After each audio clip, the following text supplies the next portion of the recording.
আসসালামু আলাইকুম। স্বাগত জানাচ্ছি আন্তর্জাতিক সংবাদে। শুরুতেই থাকছে সংবাদ শিরোনাম।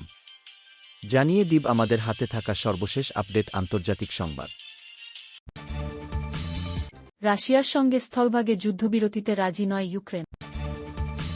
রাশিয়ার সঙ্গে আকাশ ও নৌপথে যুদ্ধবিরতিতে সম্মত হলেও স্থলভাগে যুদ্ধ চালিয়ে যেতে চায় ইউক্রেন।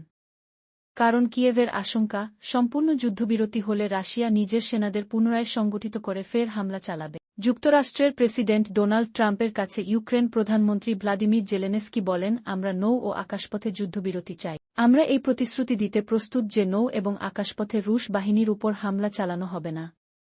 এমনকি রাশিয়া ও ইউক্রেনের জ্বালানি ও বিদ্যুৎ বিষয়ক স্থাপনাগুলো আমরা হামলার আওতামুক্ত রাখতে চাই, কিন্তু স্থলভাগে কোনো যুদ্ধবিরতি নয়।